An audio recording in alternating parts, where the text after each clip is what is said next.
আনন্দ বাংলা, আমরা নিরপেক্ষ নই, মানুষ ও সমাজের পক্ষে।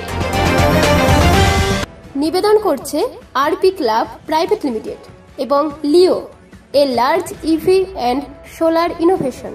সহ নিবেদক বারডোয়ান ইউনিটেক টেকনিক্যাল ইনস্টিটিউট, যে দেয় চাকরি ও ভবিষ্যতের গ্যারান্টি। চতুর্থ দফার লোকসভার ভোট শেষ হওয়ার পর শাসক দলের নেতারা বলেন, 7টা থেকে খুব সুন্দরভাবে ভোট হচ্ছে। ভোটের কাছে কেউকে যেতে দিচ্ছে না কোনো রাজনীতি দলের লোককে। সাধারণ মানুষ যাচ্ছে, তারা ভোট দিচ্ছে। এখন পর্যন্ত আমাদের এখানে যেটা খবর, প্রায় 35% ভোট আমাদের এখানে হয়ে গেছে 11টার মধ্যে। এখন রোদ উঠেছে, আবার মানুষ খাওয়া দাওয়া করে আসবে, অনেকটা টাইম আছে। আশা করি 80-85% ভোট আমাদের এখানে পোল প্রতিবারই হয়, এবারও তাই। প্রচন্ড শান্তিপূর্ণ, কোথায় কোনো ঝামেলা নাই, গন্ডগোল নাই। আসল কথা, ঝামেলাটা হবে কার কাছে? বিরোধী পার্টিই তো নেই। কার সঙ্গে কে ঝামেলা করবে? সবই তো তৃণমূলের লোক। মানে সারা জায়গা ঘুরে দেখুন, সব তৃণমূলের ছেলে মেয়েরা। জনজোয়ার আসছে গোটা বাংলা জুড়ে।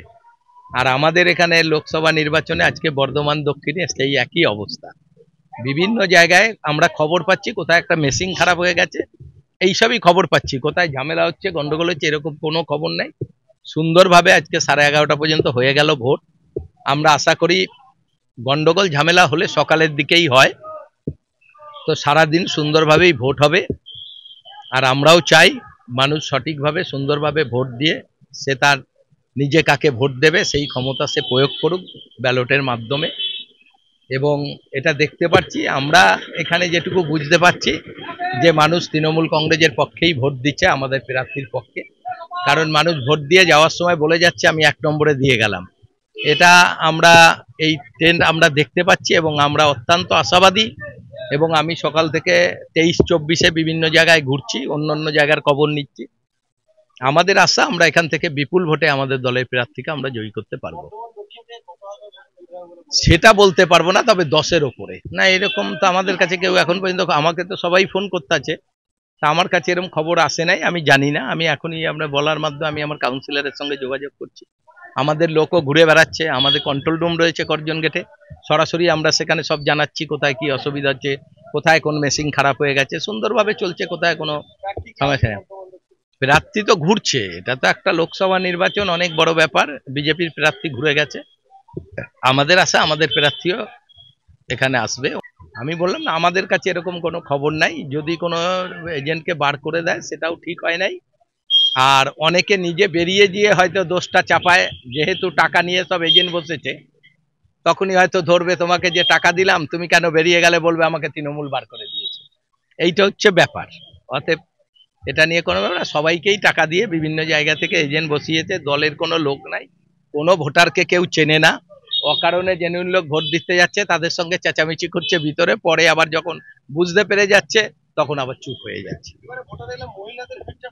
মহিলা তো হবে, বাংলার 2,12,00,000 মহিলার হাতে আমাদের দিদি 1000 টাকা আর 1200 টাকা লক্ষ্মীর ভান্ডার তুলে দিচ্ছে।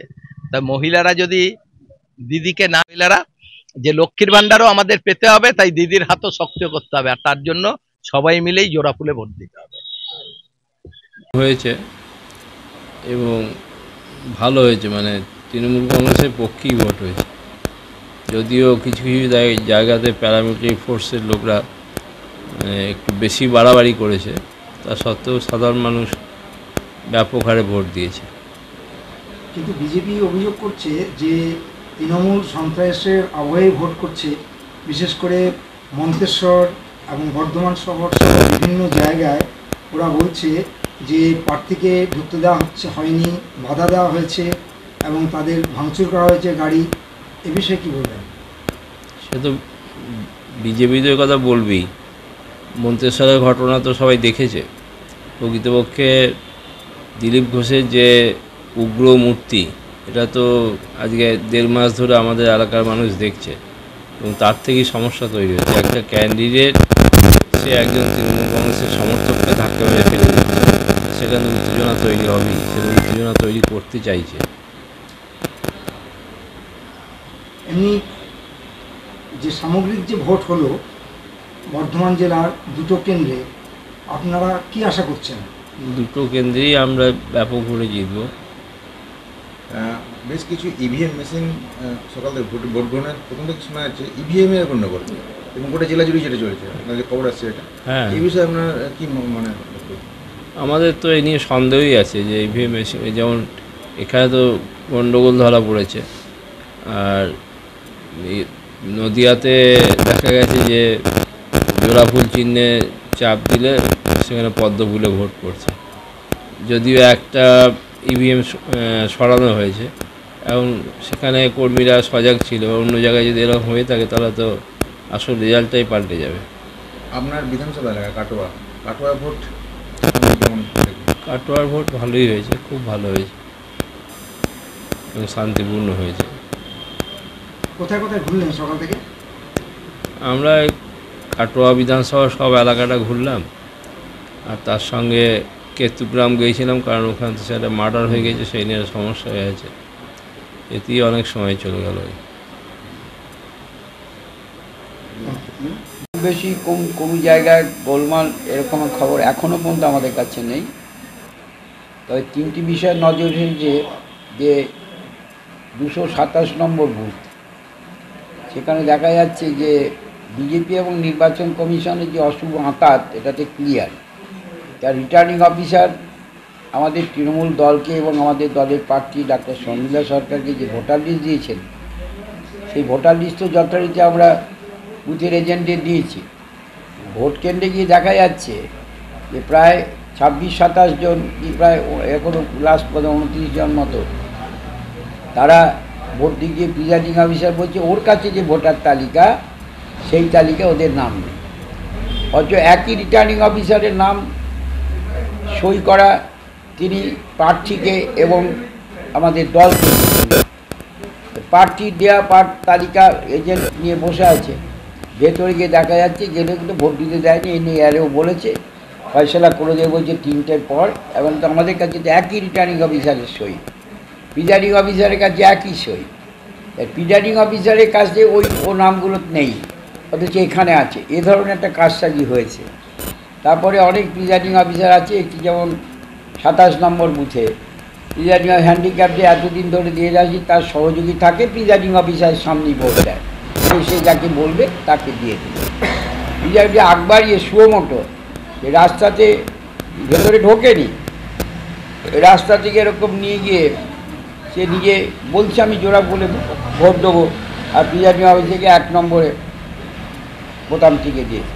এটা 2-3টে কেস হওয়ার পর যখন জানতে পারি আমি ছুটে যাই, আমি রিটার্নিং অফিসারকে বলি ওকে এসডিও পিডিও যা ছিল প্রত্যেককে বলি যে আমি বলে ওকে পাল্টাতে হবে। তারপরে পরে সেক্টর অফিসাররা তারা আবার ছুটে আসে, সবাই ছুটে এসে বললো একটা করলো যে উনি ক্ষমা চাইছেন, আপনি এখনই তোলা, এইসব অনেক কিছু হলো। যাক সেই প্রিজাইডিং অফিসার নিজে হাত জোর কিন্তু জনসমক্ষে ক্ষমাও চেয়েছেন। এই ধরনের এগুলো অশুভতার নয়। বিজেপি এবং নির্বাচন কমিশন চেষ্টা করেছে অনেক, আর এই তো কালিয়াগঞ্জের নবীদ্বীপ দেখছি যে তৃণমূলে ভোট দিলে বিজেপিতে পড়ে যাচ্ছে। যে কত রকম কারসাজি করেছে তার ঠিক নেই, তবে এত কারসাজি করো তৃণমূলকে ঠেকানো যাবে না, মমতা বন্দ্যোপাধ্যায়কে ঠেকানো যাবে না। তার উন্নয়নের প্রকল্প মানুষ গ্রহণ করেছে এবং অভিষেক বন্দ্যোপাধ্যায় তিনি নিষ্ঠার সঙ্গে পরিচালনা করেছেন, আমরা আছি তার সঙ্গে। আর আমাদের এই বর্ধমান পূর্ব লোকসভা কেন্দ্রের প্রার্থী ঘণ্টাখানেক আগে এখানে এসেছিলেন, বিভিন্ন বুথে ঘুরছেন, এখানে কাজ না যাবেন। এ তো ঘরের মেয়ে শর্মিলা, সেটা আমাদের এলাকারই মেয়ে, তাতে ঘরের কন্যা বলতে পারেন, ঘরের মেয়ে বলতে পারেন, গায়ের মেয়ে বলতে পারেন, সব কিছু নিয়ে সেই চিকিৎসক অধ্যাপিকা তাকে মানুষ বেছে নিয়েছে বলে আমার বিশ্বাস। অনেক জায়গায় আমি অনেক জায়গায় ঘুরলেন, ভোটদাতাদের উৎসাহ কেমন দেখেছেন? ভোটদাতাদের উৎসাহ তো সকালবেলাটা খুব ছিল, এখন একটু দৌড় পড়েছে, আর গায়ের লোক তো ব্যাপার বুঝতেই পারে, একটু সকালবেলা রান্নাটা করে দিয়ে অনেকে আসে, অনেকে ভোট দিয়ে গিয়ে রান্না করতে যায়, আর কিছু লোকের খবর হচ্ছে রান্নাবাড়ি করে দিয়ে ভোটটা আসতেছে। এখন যা আসছে সব কিন্তু খেয়ে দিয়ে রান্না করেই আসছে। ইভিএমের মেশিন খারাপে বিভিন্ন জায়গায় রিপোর্ট আসছে, ইভিএমের মেশিন অনেক জায়গাতেই খারাপ হয়েছে, অনেক জায়গায় বিকল, হ্যাঁ খবর তো দেখছি, খবর রাখছি বিভিন্ন জায়গায়। আমাদের এখানে সেরকম কোনো আছে নাকি?